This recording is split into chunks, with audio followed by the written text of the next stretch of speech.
Olá, pessoal, bom dia para vocês, bom dia, 7 horas da manhã em ponto, hoje é dia 29 de abril de 2026, nós estamos já nos estertores aqui do mês de abril, quase ingressando no mês de maio, depois de amanhã já é o feriado de 1º de maio e nós temos 2 dias bastante importantes na agenda política lá em Brasília. Primeiro porque hoje chega lá, finalmente, ao Senado, o momento de sabatinar o advogado-geral da União, Jorge Messias, que foi indicado pelo presidente Lula para a vaga aberta pela saída do ministro Luiz Roberto Barroso do Supremo Tribunal Federal. Será que vai? Será que não vai? Ninguém tem certeza de nada. A bola continua nos pés de Davi Alcolumbre, o presidente do Senado, irascível, que não queria de jeito nenhum Jorge Messias lá, que tentou fazer com que o senador Rodrigo Pacheco fosse o candidato indicado pelo governo, mas acabou não conseguindo e continua fazendo birrinha e beicinho e não recebeu até hoje o candidato Jorge Messias, um homem tão importante assim, que se conseguir os votos, os 41 que precisa, vai conseguir a despeito da má vontade de Davi Alcolumbre, Mas a coisa está muito mal parada ainda, não é possível estabelecer um prognóstico, se vai, se não vai, porque vai depender muito de quanto Alcolumbre vai conseguir tirar de vantagem do governo e quanto o governo está disposto a dar ao Alcolumbre em troca dessa vantagem. Afinal de contas, o presidente do Senado é o rei do fisiologismo, Ele sabe muito bem como criar situações que levem o governo a uma sinuca de bico para poder vender a sua posição por um preço mais adequado para ele.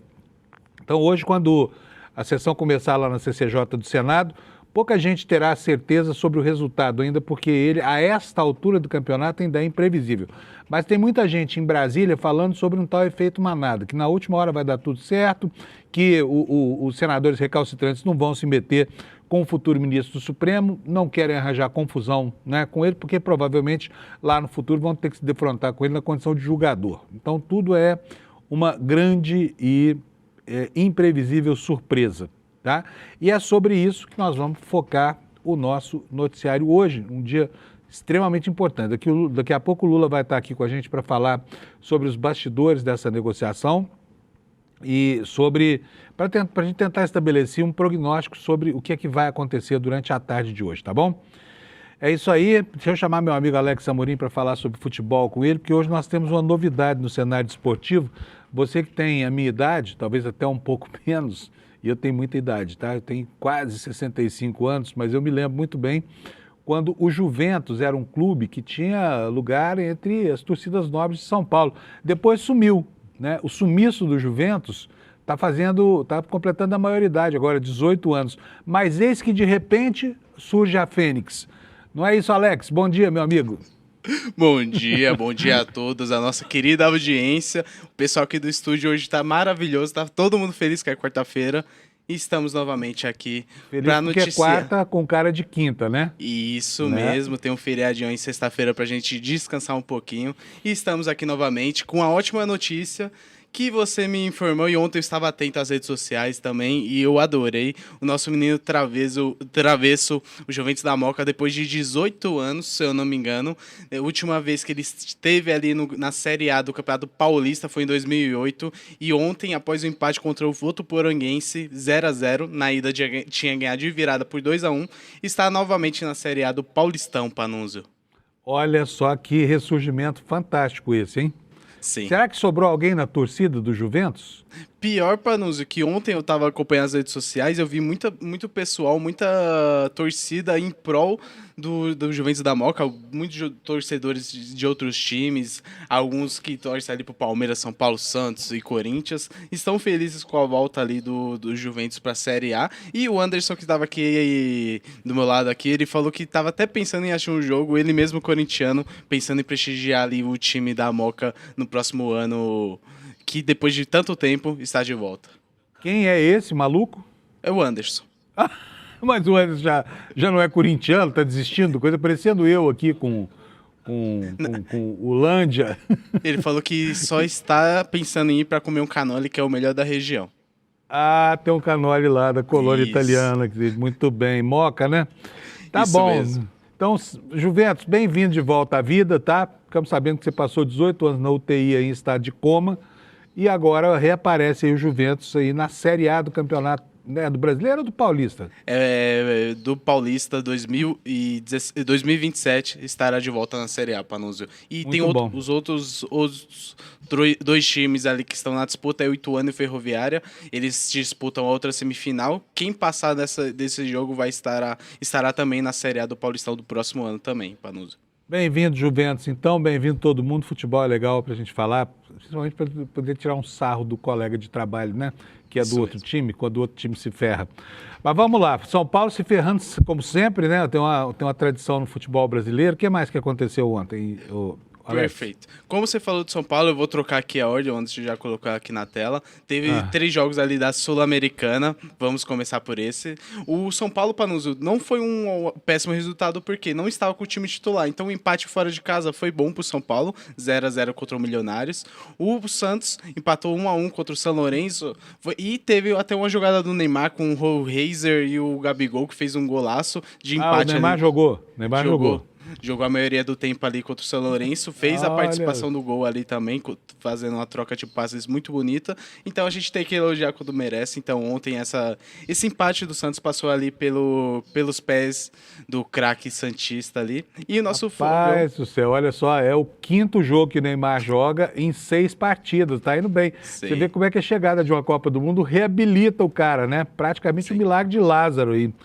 Milagre de Lázaro Omar, né? Ressuscitou o Neymar aí, agora tá jogando todos os jogos. Que nem diz o Alex ontem aqui para nós, né? O Neymar tá em pleno treinamento para a Copa. Só o Ancelotti é que não sabe disso, Sim. né, Alex? Isso mesmo. Na minha opinião, ele não estará na Copa, mas ele está em preparação. Só o técnico da seleção não está preparado para essa preparação, Panúzio. Muito bem, tá todo mundo despreparado, então. Sim. O que mais? A tabelinha terminou aí? Não, ainda tivemos o jogo entre Botafogo e Independente Petroleiro da Bolívia, 3-0 Botafogo. E hoje teremos o Cienciano contra o Atlético Mineiro do nosso querido amigo Chico Pinheiro. E o Palestino contra o Grêmio, jogando fora de casa ali a equipe gremista. E agora passando para a Libertadores, Panúzio. Ontem teve um jogo importante, o Cruzeiro ganha de 1-0. Com um jogo pegado ali, não teve muitas oportunidades por conta da equipe argentina fazendo aquela cera e tudo, e ganha de 1-0 contra o Boca Juniors. E hoje teremos 3 jogos importantes, que é Estudiantes de La Plata contra o Flamengo, Meu Verdão vai jogar contra o Cerro Porteño lá no Paraguai, jogando fora de casa, e o Mirassol, seu ex-time, Meu ex, é. Isso. Agora o Lândia de novo no meu coração, tomando todo o tamanho que eu tenho aqui de... Enfim, Isso Lândia mesmo. é Lândia, né? Por falar nisso, alguma notícia do Lândia, não? Eu não dei uma pesquisada, porém irei analisar, Panúzio. E só para finalizar, o Mirassol vai jogar contra a Wayas Herd ali da Bolívia, jogando em casa. Então é um jogo bem fácil ali que eu creio que o Mirassol possa vencer essa partida, Panúzio. Bom, eu não quero nem saber do Mirassol mais, foi um poço de decepções para mim. Quando eu declarei todo o meu amor pelo Mirassol, ele só começou a perder, aí desencantei, porque eu acho que isso não está certo. Afinal de contas, um time deve receber um torcedor com toda a sua força e seu vigor. Não foi o caso do Mirassol em relação a mim, desisti dele, tá? Isso mesmo. Voltei ao Panúzio é Lândia. pé frio. Vamos Muito nessa. bem. Valeu, Alex. Obrigado. Bom dia para você, Programa, tá? vamos nessa. Bom, pessoal, vamos então ver a meteorologia como fica, como é que está hoje. As chuvas voltam aqui em boa parte do Brasil. Olha, você está vendo aí, esse aqui é o mapa da previsão para hoje à tarde, mas antes eu vou colocar aqui os avisos meteorológicos. Nós temos aí, olha, primeiro essa faixa lá no norte do país, né, que vai enfim, do Amapá e do Pará até a região de Cruzeiro do Sul, lá no Amazonas e no Acre, bem no extremo oeste do Brasil. Vai chover pra caramba lá e vai chover bastante também sobre o estado do Paraná e sobre Santa Catarina. Vocês podem ver que aqui no sul do mapa, olha, tá cheio de alertas aqui de temporal, tá? Isso agora de manhã produz chuvas lá no Paraná e em Santa Catarina, mas à tarde essa zona de instabilidade se espalha e aí vai acontecer isso aqui que você vai ver agora, olha. Isso aqui, olha, nós estamos aqui com... Essa aqui é a previsão para hoje à tarde, tá? No mapa do Instituto Nacional de Meteorologia. Então, só não vai chover no Rio Grande do Sul e nessa região amarela aqui, que vai do Tocantins até Pernambuco e desce ao sul até o Rio de Janeiro. Mas chove em São Paulo, chove até no Triângulo Mineiro, últimas chuvas desse outono, para que a gente possa se despedir delas, e só vamos nos reencontrar com as chuvas depois lá para outubro ou novembro aqui no centro-sul do país, tá? Agora a temperatura nas capitais. Porto Alegre vai ter um dia de sol, máxima de 24, temperatura amena. Em Florianópolis, nuvens, 24 graus de máxima, pode chover. Em Curitiba, pancadas de chuva e trovoadas isoladas com máxima de 22. Aqui em São Paulo, nuvens, já está nublado, acordou o dia hoje nublado, com 28 graus de máxima. Lá no Rio, dia de sol, vai ter nuvens no céu também, com 36 graus de máxima, temperatura de verão, hein? Em Vitória, no Espírito Santo, 32 graus de máxima, e em Belo Horizonte, onde não chove, 31 graus. No centro-oeste brasileiro, Brasília não vê a cor nem das nuvens nem da chuva, máxima será de 29, e em Goiânia, 32 graus, já começa o forninho lá em Goiás, né? Em Campo Grande nós teremos 30 graus com chuva, em Cuiabá a mesma previsão com 33, Porto Velho temperatura vai a 30, em Rio Branco vai a 32, em Manaus a 34 graus, aqui Boa Vista, Roraima 33 com chuva, chove no norte todo, tá? Em Macapá 32 graus de máxima, em Belém 33, em Palmas do Tocantins vai chover menos, né? Possibilidade de chuvinha isolada por lá hoje à tarde, 33 graus de máxima. No Nordeste brasileiro, chove em São Luís com máxima de 28, em Teresina com máxima de 31, em Fortaleza também com 31 e em Natal, no Rio Grande do Norte, 32 graus. Em João Pessoa pode chover, temperatura máxima de 30 graus, em Recife 31, possibilidade de chuvinha isolada, não deve chover. Maceió, 30 graus Celsius, e Aracaju e Salvador com muito sol, 30 graus Celsius em Aracaju de máxima, e em Salvador, 31 graus Celsius. Essa é a previsão da meteorologia. Agora eu vou mostrar para vocês a capa do nosso site, do ICL Notícias, que hoje está imperdível.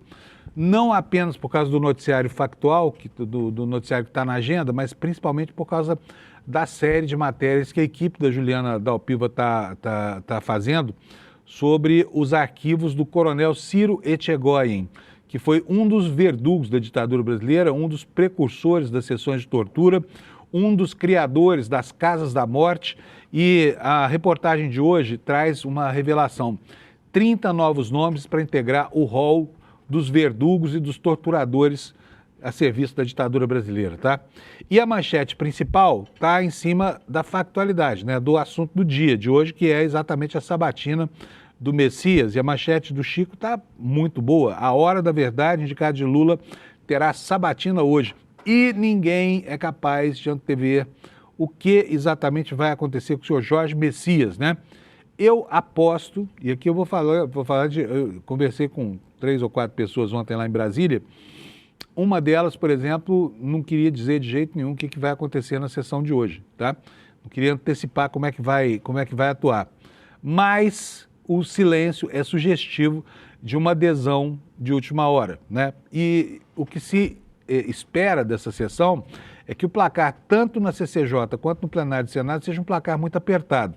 As estimativas dão conta de, no máximo, 45 votos aí a favor de Jorge Messias, lembrando que são necessários 41, né? E 41 para 45 é uma diferença de apenas 3 votos. Tudo bem que um define o jogo, mas o risco, a zona de risco que corre Messias é muito grande.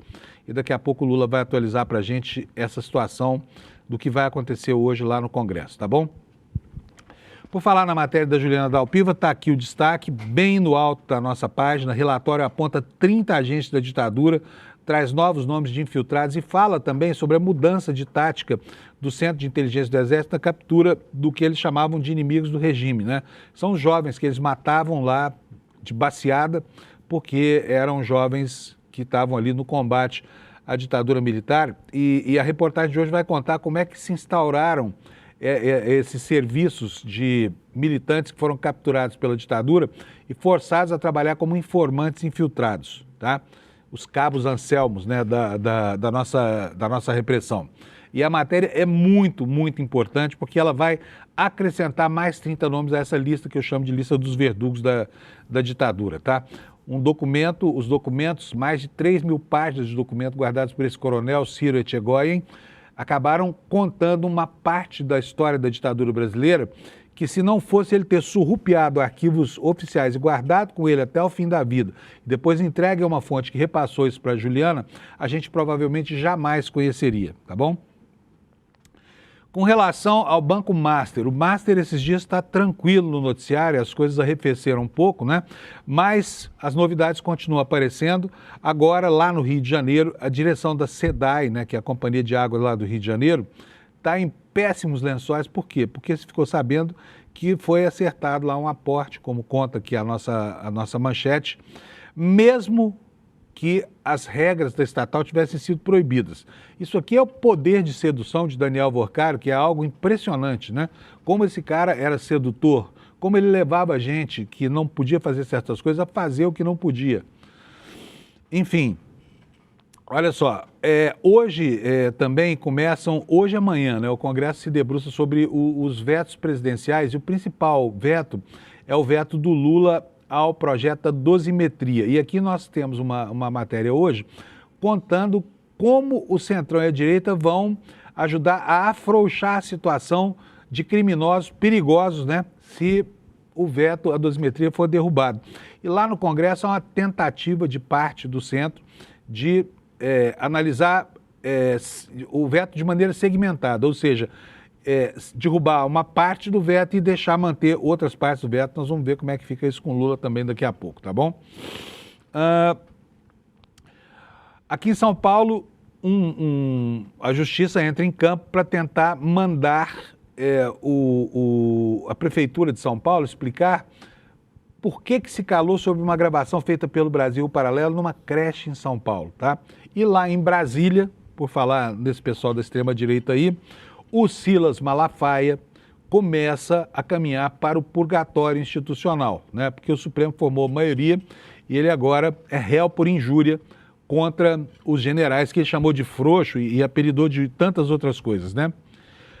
O nosso personagem indefectível, Ciro Nogueira, aparece em outro escândalo. É impressionante a capacidade de Ciro Nogueira de se meter em enrascadas com o poder público por causa da sua vocação para o bom da vida, eu diria aqui, para o bom da vida mesmo. Agora, ele foi pego em flagrante junto com o coronelzinho lá da Câmara, com o Hugo Mota, chegando do exterior e sem passar com as malas pelo raio-x, como se pudesse. A autoridade da República não pode entrar com a muamba, tá tudo beleza, tudo certinho.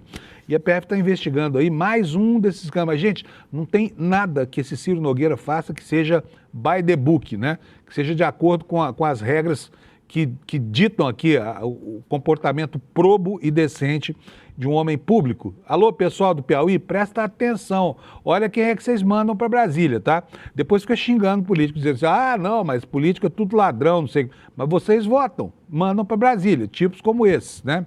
E aí o país se vê em maus lençóis, porque não há uma sinecura, não há uma oportunidade de realizar ganhos que essas pessoas aí, gente dessa qualidade, perca, tá? Vamos falar sobre isso tudo aqui com vocês. Já são 7h18. Eu preciso chamar o meu amigo Kleber Lourenço, que está lá na redação esperando para entrar no ar. Bom dia, Kleber. Bom dia, Panunzio. Bom dia, comunidade do ICL. Tudo bem? Tudo bom, tudo bom, tudo bom.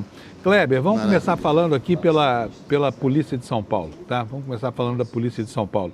Como se sabe, o Tarcísio, quando se elegeu, trouxe o Derrite, um cultor, é um apólogo da violência policial, um homem que dizia que policial que não mata pelo menos 3 pessoas em 5 anos não é um bom policial. Transformou a PM mesmo numa tropa de jagunços para bater na população e sair por aí promovendo as coisas que promoveram. Qual é o resultado disso? O que está na nossa página aqui? Olha, 80 registros mostram como age a polícia violenta desse governo de turno. Conta para nós o que é isso, Kleber. Isso mesmo, Panunzio. Eu levantei em torno de 80 casos de violência policial devidamente registrados por câmeras que estão passando por processos e investigações, seja no Ministério Público ou na Corregedoria da Polícia Militar. E são casos, em sua totalidade, de pessoas que já estavam rendidas ou desarmadas ou que não ofereciam qualquer risco aos agentes de segurança e mesmo assim foram brutalmente agredidas e em alguns casos até mesmo assassinadas por policiais militares do estado de São Paulo. Isso é mais um registro da escalada de violência policial e do total descontrole da segurança pública em São Paulo. Por que eu falo segurança pública? Porque não a Polícia Militar de São Paulo ser violenta com quem é mais pobre, isso já é padrão de atuação dos agentes de segurança. Agora, o descontrole da segurança pública é num aspecto mais amplo, porque, além da escalada da violência policial, nós temos também uma escalada dos casos de assalto, roubo, furto, em todo o estado, principalmente na capital. E isso é mais um triste retrato, porque, além das se as forças de segurança agem dessa forma, isso mostra, inclusive, que há um desvio de foco total dos agentes de segurança de policiamento ostensivo, que deveriam estar ali combatendo o crime e não, estão combatendo pessoas pobres. E são casos para todo tipo, pessoas com crianças de colo, mulheres, jovens, estudantes. Eu fiz uma listagem de todos esses quase 80 casos, foram 79, e temos um resumo de cada um desses casos nessa matéria. Panunzio, se você conseguir colocar a matéria na tela para a gente mostrar essa listagem. Agora acho que é bem importante.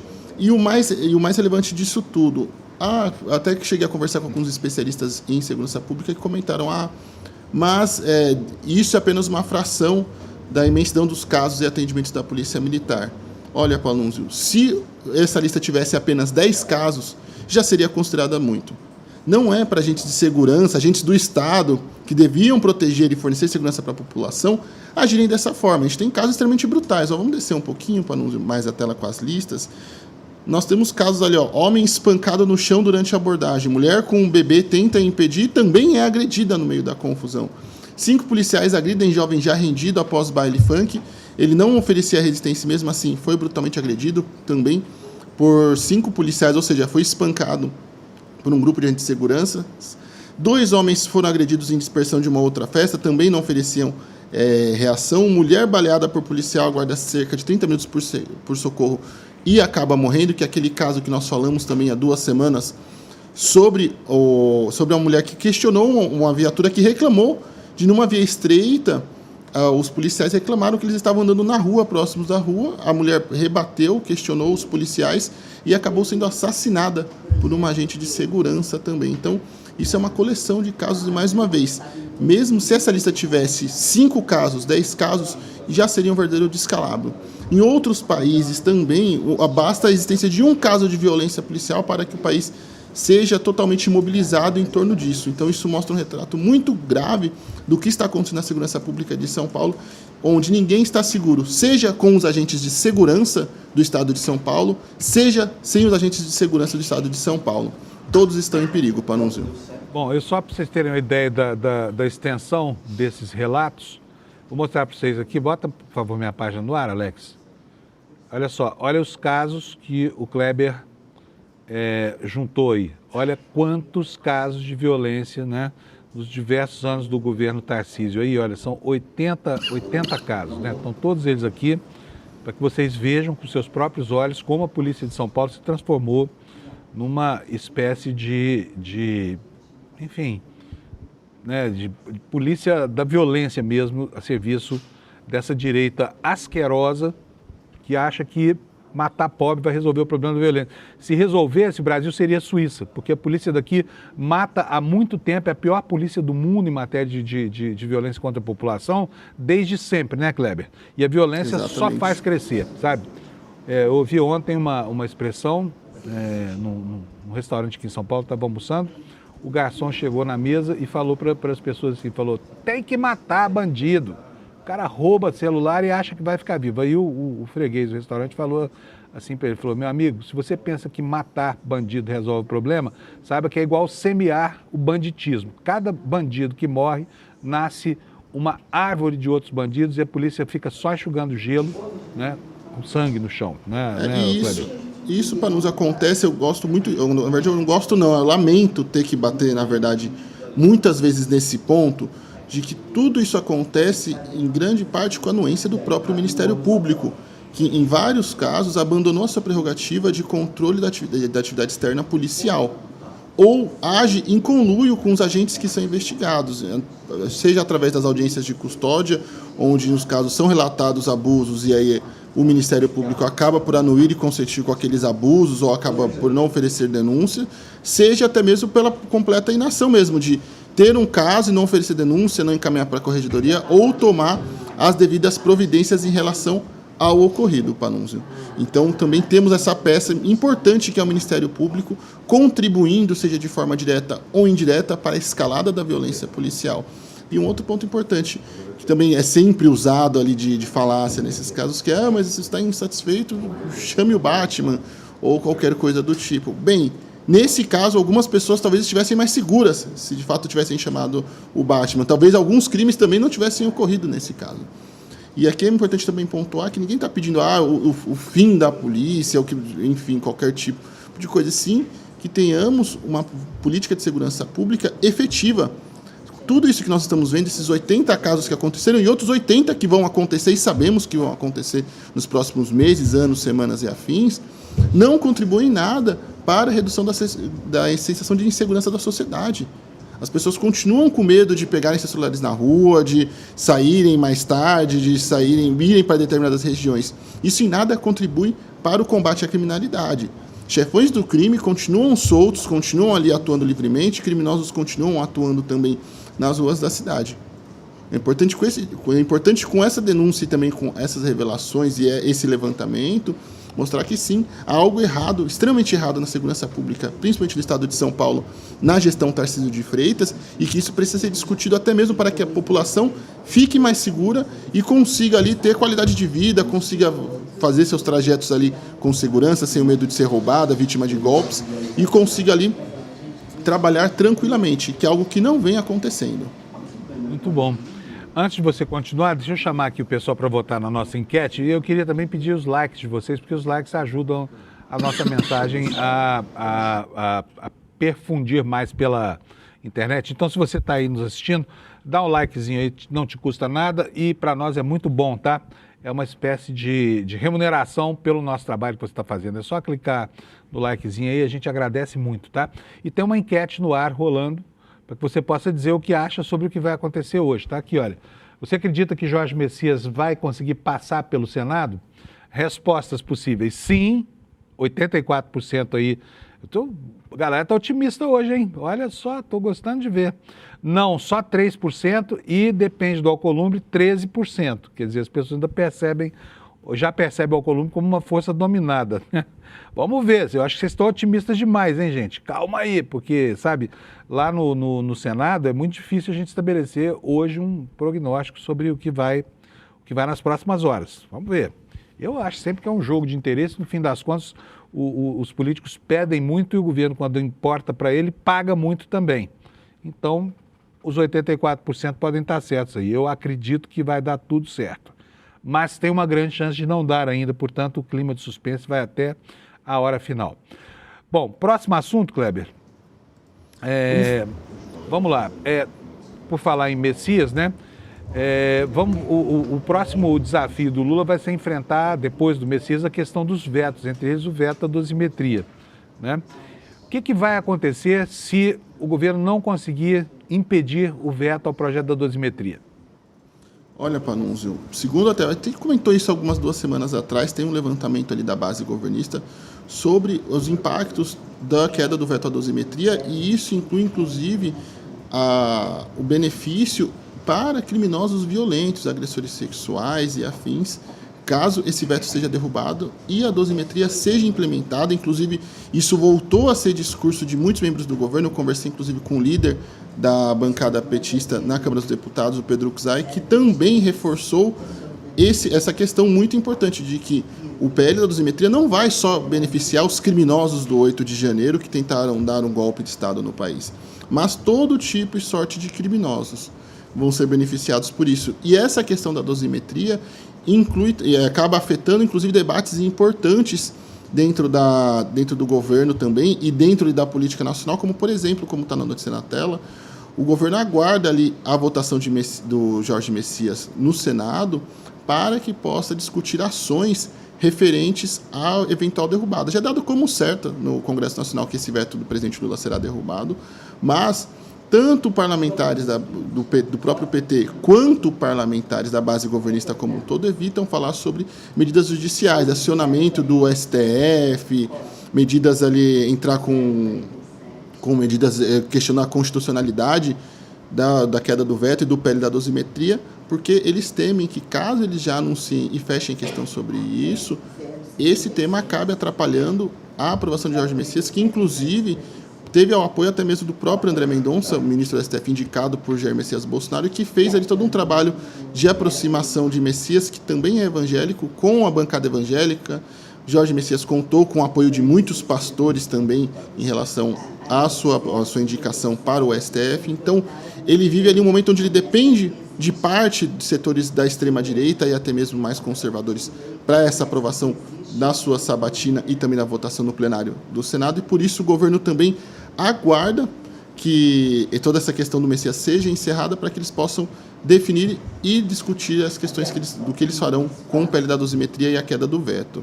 Sempre que algum líder é perguntado sobre isso, eles respondem, Panunzio, que ainda não fizemos discussão sobre isso, ainda vamos discutir sobre isso, mas não dão um motivo claro. Mas, conversando com esses parlamentares, eu tive essa resposta de que, de fato, é por conta de Jorge Messias. Quer dizer que hoje e amanhã nós teremos 2 dias em que vai ficar sacramentado se o governo terá 2 grandes derrotas ou 2 grandes vitórias, né? Então, como o lema em vigor lá em Brasília é tudo não terás, acredito que vai haver uma no cravo, outra na ferradura aí, viu? É só com base em suposição mesmo, não é informação.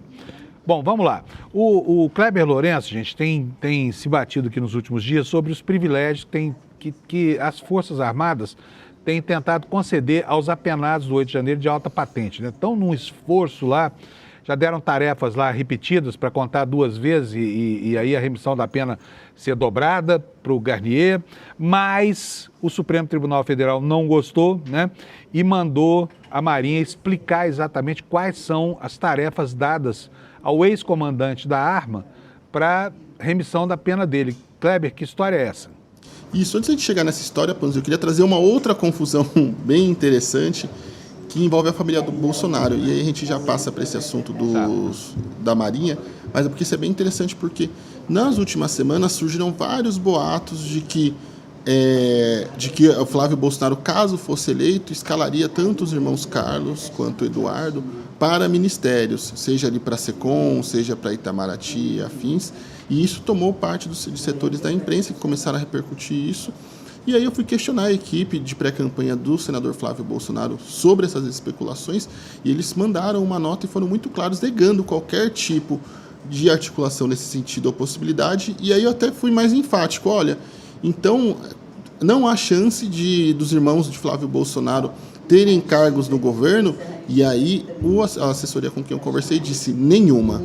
Então isso acabou abrindo uma outra crise dentro ali da família Bolsonaro, que já tem, o Flávio Bolsonaro já tem seus entendimentos com a madrasta, a Michele Bolsonaro, que dia sim, dia também faz uma campanha indireta contra o próprio enteado. A gente tem os irmãos de Flávio Bolsonaro brigando com outros setores da direita, Nicolas Ferreira, enfim, um verdadeiro tiroteio. E agora temos essa questão dos irmãos sendo escanteados por Flávio Bolsonaro também nessa discussão sobre ministérios.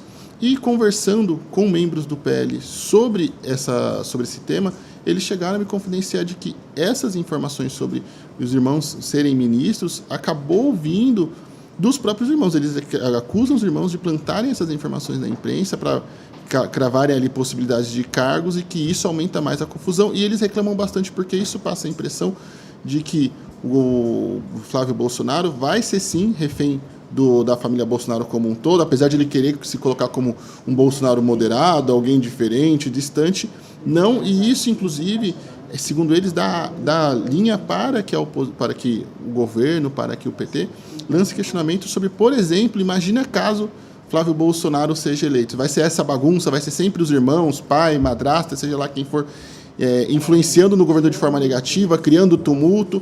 Lembrando que caso essas pessoas cheguem ao poder novamente, basta um tweet para que muita gente perca dinheiro, para que gente ganhe dinheiro, assim como o Trump faz nos Estados Unidos. Então são questionamentos que estão preocupando aliados de Flávio Bolsonaro dentro do PL e que valem também ser feitos à própria sociedade.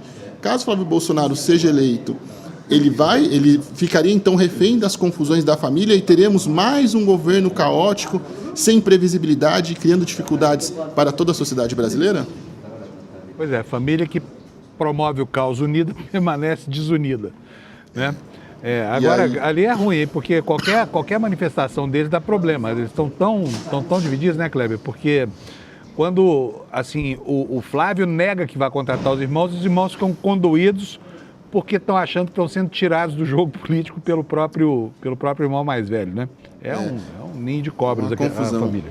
E aí, só para a gente fechar, para não sei que já está com o tempo apertadinho, só convidar a nossa audiência para algumas matérias que estão no site hoje. Essa que você comentou sobre a Marinha, o Alexandre de Moraes emitiu uma decisão pedindo que explique as condições de trabalho para redução de pena, as condições para a leitura de livros para redução de pena. Então, depois dos questionamentos da PGR, finalmente Alexandre de Moraes e o STF fazem questionamentos sobre como estão esses critérios e execução desses projetos de remissão de pena. E também o STF autorizou as visitas daqueles militares que estavam sob acusações e ligados a casos tanto de assédio quanto de tortura. Então, eles foram autorizados a visitar o general Paulo Sérgio Nogueira também na prisão. Essas matérias estão lá no iclnoticias.com.br e eu convido a nossa audiência para que possam lê-las. Valeu, Kleber. Brigadíssimo. Amanhã estamos juntos de novo aqui, né? Nessa quinta que vai ser sexta, na verdade, para a gente fazer as contas do que aconteceu agora o que acontecerá nas próximas horas. Um abração para você. Obrigado, Kleber. Tchau. E olha, eu quero só saber do Alex, o Lula já está ok aí? Já posso chamar? Yes, então vamos botar o Lula no nosso octógono aqui. Bom dia, meu caro companheiro Lula. Bom dia, companheiro Fábio, né, e audiência. Tudo bom, Lula? Lula, hoje é um dia legal, hein? Porque nós vamos ver exatamente o que vai acontecer lá. Pode acontecer tudo hoje, né? Pode acontecer tudo e pode não acontecer nada também, né? Sim, exatamente. Você está falando da sabatina e posterior ida ao plenário do nome do Jorge Messias, advogado-geral da União, para a vaga no Supremo Tribunal Federal, né, do ex-ministro Luiz Roberto Barroso. Exatamente. Né? Fábio, a tendência é que o Messias passe com uma votação de 14-16 votos favoráveis na comissão, pode chegar até 17 votos favoráveis na comissão, na CCJ, e vá ao plenário ainda hoje à noite para uma votação tensa.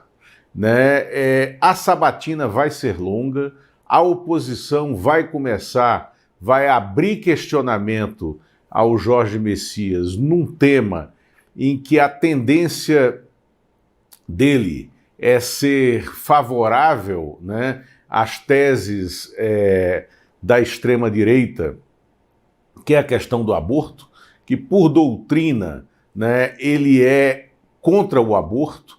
E essa não é uma questão que está em tela na sociedade brasileira, mas ele, por natureza, por militância religiosa, ele é evangélico, né, ele vai esposar a linha da oposição. E também vai ser muito questionado no início sobre o 8 de janeiro de 2023, o golpe dado e derrotado no dia 8 de janeiro, já associando com esses vetos ao PL, os vetos presidenciais ao PL da dosimetria, que é uma redução de penas, a punição que foi imposta aos golpistas pela justiça brasileira, pelo Poder Judiciário, num processo absolutamente normal e correto que correu dentro dos ritos, né? E também vai ser questionado em relação às fraudes do INSS, que levou aquela CPI enterrada sem relatório, porque tinha virado um circo, e fraudes do INSS que foram descobertas, apuradas, debeladas e estão sendo investigadas neste governo que o Jorge Messias era o advogado-geral da União. Agora, houve um grande trabalho para a aprovação do Messias. Para você ter uma ideia, 2 cabos eleitorais silenciosos da bancada evangélica da oposição pedem votos para o Messias.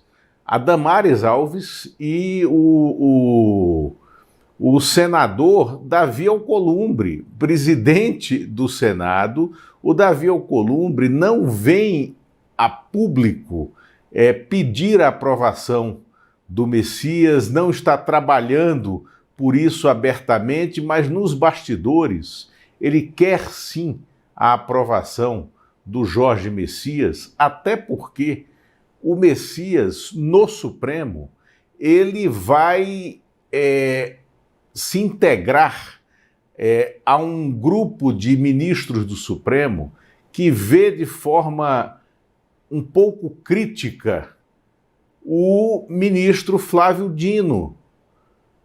E o ministro Flávio Dino é hoje, né, pela atuação dele correta contra as emendas do orçamento secreto, contra o orçamento secreto, é o maior adversário político do presidente do Senado, Davi Alcolumbre.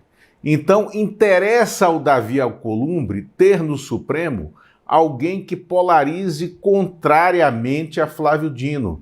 E esse alguém é justamente o Jorge Messias, e a indicação dele está na agulha.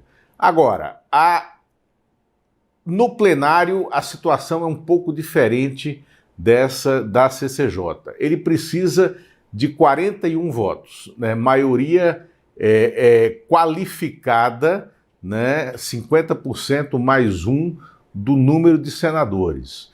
A tendência é que ele tenha entre 43 e 47 votos. Não vejo o Messias tendo mais do que isso, né? E 43 votos é muito pouco, é suficiente para passar, mas é muito pouco, né? Numa batalha tão renhida, né? Mas essa peleja por votos passa também por uma estratégia eleitoral que incendiou um partido da base do governo, o PSB de Bola, liderado pelo prefeito do Recife, João Campos. Aliás, o Messias é pernambucano, o Messias foi colega de turma da governadora Raquel Lira, de quem é amigo desde a juventude, né? A Raquel Lira é a maior adversária do João Campos. O João Campos se empenhou pessoalmente nessa aprovação e chegou ao ponto de promover um gesto que pode conter um pouco de risco para garantir um voto a mais na comissão, que foi trocar o senador Cid Gomes, do Ceará, que é um senador flutuante e que poderia não participar da sabatina, né, pela senadora Ana Paula Lobato, do Maranhão, também do PSB. Ao fazer isso, olhando para a comissão, o Cid Gomes disse: então eu não vou votar no plenário.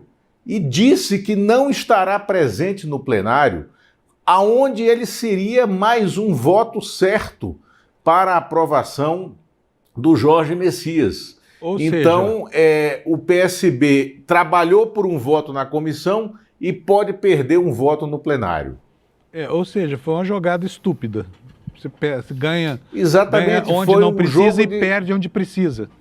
Foi um jogo de soma zero. Agora, por outro lado, é louvável essa participação do João Campos em Brasília na peleja por votos, ao levar para o almoço de ontem, com o Jorge Messias, o senador Rodrigo Pacheco, que foi, vamos dizer, o pomo da discórdia entre Davi Alcolumbre e o Palácio do Planalto, em razão da indicação do Messias. Mas esse é o jogo. Há senadores da oposição evangélica cabalando duramente por votos pelo Messias. O ministro do Supremo, André Mendonça, que é amigo pessoal do Jorge Messias, é um dos grandes cabos eleitorais dele dentro do Senado, assim como o ministro Gilmar Mendes, o decano do Supremo Tribunal Federal, também tem se batido muito, né, para que o Jorge Messias ascenda a essa condição de ministro do Supremo Tribunal Federal. E também um outro eleitor muito significativo, Fábio. O ministro, nesse universo de oposição, o ministro Cássio Nunes. O ministro Cássio Nunes está levando, por exemplo, o senador Ciro Nogueira a declarar abertamente voto no Jorge Messias. Agora, por que o Alcolumbre não recebeu até hoje o Messias? O Alcolumbre recebeu o Messias.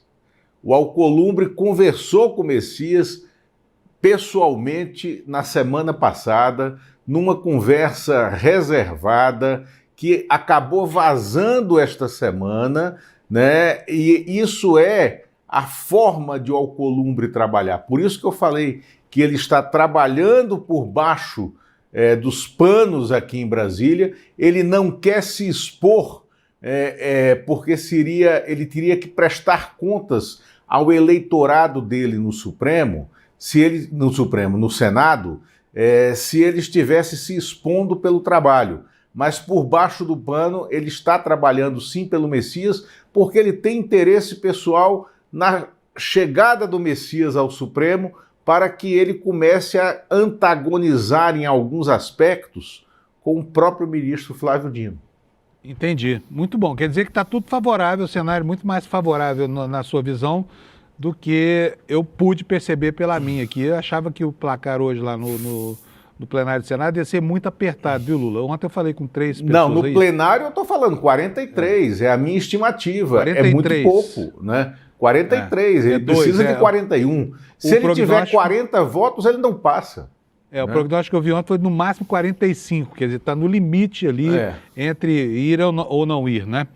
Bom, vamos falar sobre o próximo assunto. Muamba, de novo, aquela história da Muamba. Eu lembro que numa das Copas do Mundo aí, de repente, quando chegou a comitiva ao Brasil, abriram as portas da esperança dos aeroportos para o pessoal passar até com uma cervejaria. Teve um técnico que trouxe uma micro cervejaria do exterior, você lembra disso, Lula? E agora essa felicidade aduaneira se repete com aquele que é o sujeito que tem o dom da ubiquidade nos escândalos, o senador Ciro Nogueira, e com o companheiro dele também, não menos ubico, Hugo Mota. Conta para nós sobre isso, Lula. Fábio, foi o voo dos tigrões do Congresso Nacional com o homem do tigrinho, né, dos jogos ilegais, dos jogos calhordas que circulam na internet. Por quê? O senador Ciro Nogueira, o presidente da Câmara, Hugo Mota, o líder do MDB, Isnaldo Bulhões, né? E o líder do PL, doutor Luizinho, né, viajaram para uma ilha, San Martín, né, ou São Martinho, como está saindo no noticiário, aonde há dezenas de cassinos, né? É um destino para o qual muitos parlamentares começaram a ir nos últimos 15 anos, porque conseguem fazer lá uma promoção de lavagem de dinheiro, né, muito tênue, porque foi para fora, aí volta com a sacola de dinheiro. Não estou dizendo que foi isso que aconteceu, mas estou dizendo que é isso que acontece, e aquele dinheiro lá foi ganho na roleta, nos cassinos. Quando ingressa no Brasil, se for registrado, tem que pagar imposto sobre aquele ganho. Mas o fato é, esses 4 parlamentares, Ciro Nogueira, Hugo Mota, Isnaldo Bulhões e doutor Luizinho, né, estavam numa carona aérea com o dono, né, do Tigrinho, esse site maluco, esse jogo de bet que afunda a economia familiar brasileira, né, o Fernandinho OIG, que é tido como o melhor amigo do Ciro Nogueira. Apenas 40 dias depois de Hugo Mota ter sido eleito presidente da Câmara, ou seja, ele já era presidente da Câmara, quando pega carona nesse voo, o que é uma maluquice, porque presidente de uma instituição pública, né, dos 3 poderes da República, tem que obedecer a ritos, tem que obedecer a rituais, tem que se enquadrar, né, em todos os ditames da legislação. Entre eles, quando você está num deslocamento aéreo, você tem que seguir todos os padrões da lei. Você não pode estar numa carona. Ali, como presidente da Câmara, ele já tinha o direito de solicitar a aeronave presidencial, a aeronave do Grupo de Transporte Especial, orientado pela FAB. Por que ele pega uma carona? Qual era a agenda dessa ida para San Martín, né? E por que é que na volta eles têm a dispensa da passagem de parte da bagagem pelo raio-x? Por que é que 5 volumes da bagagem do avião no qual eles viajaram não passou pelo raio-x? Aí agora, o Hugo Mota, que foi o único a dar nota sobre o tema, né? Hoje de manhã o Ciro Nogueira se pronunciou também, na mesma linha do Hugo Mota, mas o Hugo Mota disse ontem, pela assessoria de imprensa dele, que ele respondia por todos os ditames da legislação, que nunca tinha infringido, né, a legislação e que ele tinha passado pelo raio-x. É verdade, mas bagagem do avião em que ele veio, que era um avião que pertencia a um dono de uma Bet, não passou pelo raio-x, e ele estava ainda presente no aeroporto privado administrado pela empresa JHSF, também citada em outros escândalos, né, quando não houve essa passagem. Este é um escândalo absurdo, né, em que o presidente da Câmara dos Deputados não obedece à legislação, né, porque ele estava no recinto quando a bagagem não passou, né, como manda a regra, né, para qualquer brasileiro comum, né, ela tem que ser vistoriada pela alfândega. Então, esse é um escândalo. Aí eu quero só pegar esse ponto que você falou, Fábio, do voo da Muamba, né, da seleção de 94, né, quando voltava para o Brasil, porque eu estava jantando com o então secretário da Receita Federal, Osíris Lopes Filho, quando o voo da Muamba pousou no Recife e houve a resistência para que houvesse a fiscalização da aduana. O ministro-chefe da Casa Civil da época, Henrique Argrives, telefonou para o Osíris, que estava jantando comigo, e disse: Osíris, dá para você liberar? Aí o Osíris disse: não, não dá para liberar, né? Não vou liberar. Aí o Argrives disse: mas o presidente está mandando que você libere, eles são os campeões do mundo.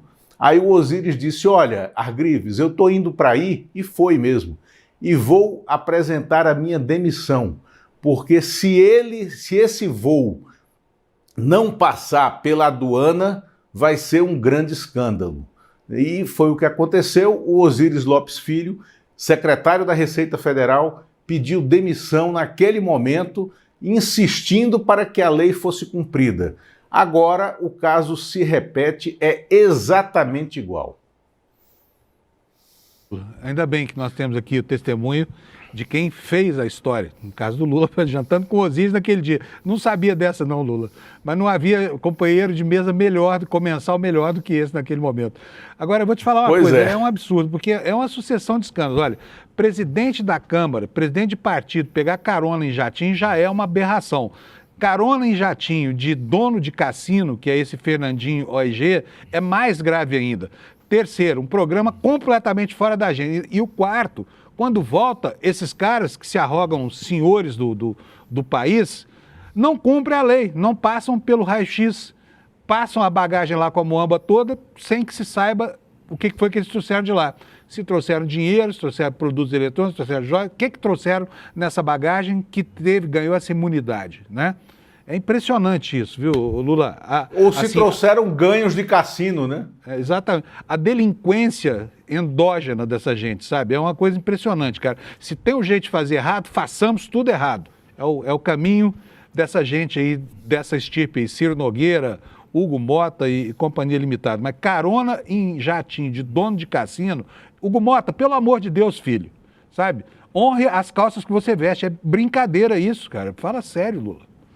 Pelo amor de Deus. Bom, Lula, nós temos ainda que falar dos vetos de amanhã.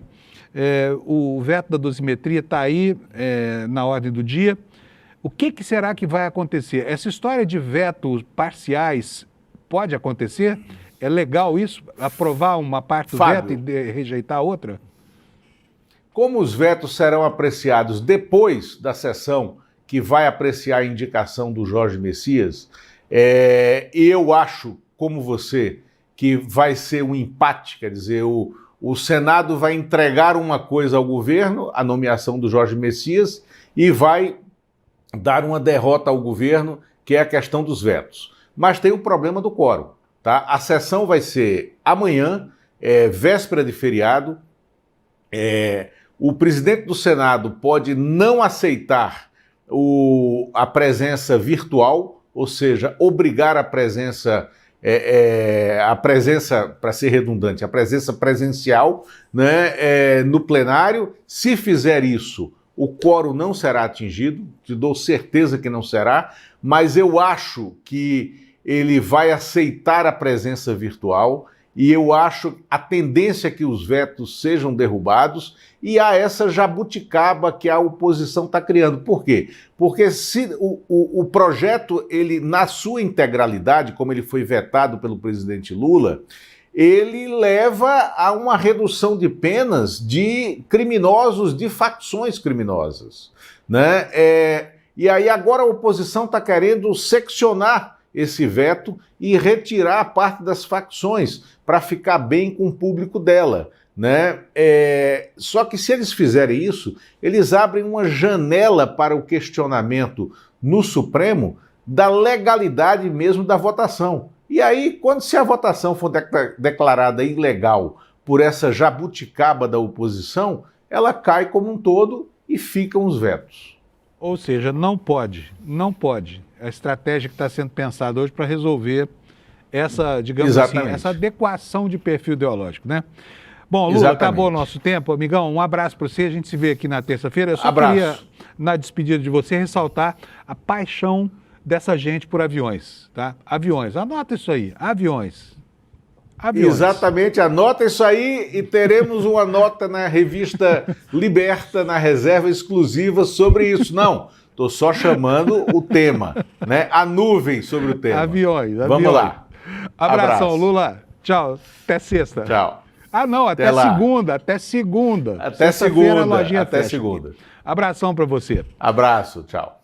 Pessoal, acabou meu tempo aqui, acabou bem em cima da hora mesmo, não tem tempo para mais nada. O jornal hoje foi isso, correu, mas vocês estiveram aí com o Lula e o Kleber, as informações mais importantes desse dia, né, dessa quarta-feira que começa agora e que daqui a pouco vai ensejar mais um teste de força, mais uma queda de braço entre o governo e a oposição parlamentar. Quem será que vai se dar bem? Será que o presidente Lula vai conseguir finalmente emplacar o Messias?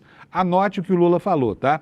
A maré está mais para peixe na comissão do que no plenário do Senado, onde está tudo muito confuso. Então você vai ter que suportar a sua ansiedade até que esse suspense se dirima no horizonte das coisas práticas que vão acontecer ao longo do dia de hoje. Já já a gente fica sabendo, tá bom? Cadê a audiência para nós aqui, antes de chamar a nova ordem mundial? Alex, põe aqui a audiência para mim no telão. Ele já, não, me bota aqui o marketing aqui, que eu vou chamar com o maior prazer essa aula aqui, eu não vou perder de jeito nenhum, Jamil Chad, né, com o Eduardo Moreira, falando sobre a situação geopolítica internacional e nos ajudando a entender por que os Estados Unidos de repente entraram em guerra com o mundo, né? E principalmente, qual é o gancho do Brasil com essa situação toda? O que o Brasil tem a ver com isso? Que consequências isso trará para nós em todos os campos, né? O Jamil, que é um craque, que é o melhor correspondente estrangeiro do país, disparado, ele vai nos ajudar a entender como é que esse teatro se arma nos bastidores das operações das organizações internacionais, tá bom? Não perca, vai ser na terça da semana que vem, às 8 horas da noite, você já pode retirar o seu convite aqui no despertascl.com.br, tá bom? Para assistir a essa aula com Jamil Chad, tá? Esse é o cara. Aí vamos ver como é que ficou a nossa enquete agora? Vamos? Vamos lá. Cadê a nossa enquete? Está aqui, olha. Você acredita que Jorge Messias vai conseguir passar? 85% subiu aqui, hein? Acreditam que vai passar o Messias pelo Senado? Olha, gente, vocês estão otimistas demais, tá? Depende do Alcolumbre, segunda resposta, com 11% e não 4% de pessimistas aí. O pessimismo é dentro da margem de erro, tendendo ao zero. Vamos ver quem é que tem razão. Daqui a pouco a gente confere. E aqui está a nossa audiência, olha, Desperta e Série com 21.632 espectadores ao vivo, na frente de todo mundo. Jovem Pan, CNN, Rádio Band News FM, 247, VTV, Record News, etc, etc. Super obrigado para você que nos coloca todo dia em primeiro lugar no finalzinho desse programa aqui. Curta o N1 e a gente está de volta às 7 da manhã de amanhã. Tchau, obrigado pela sua audiência. Estou aqui na sede da ONU em Genebra, um local que eu percorro há mais de 20 anos. Eu posso dizer, sou testemunha de decisões que redesenham fronteiras, que denunciam violações de direitos humanos, que mudam o destino de populações inteiras. Mas eu preciso ser honesto com vocês. O que está acontecendo neste momento é extremamente grave e é urgente. Os Estados Unidos estão redesenhando a geopolítica do planeta.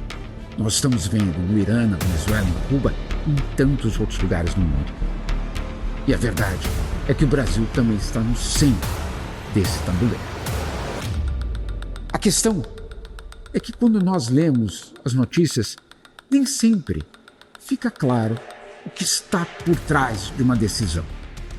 E por isso, eu preparei uma aula gratuita e quero te mostrar o que eu enxergo aqui de dentro, o que está em jogo nessa nova ordem mundial e como isso já está afetando a vida de cada um de nós brasileiros.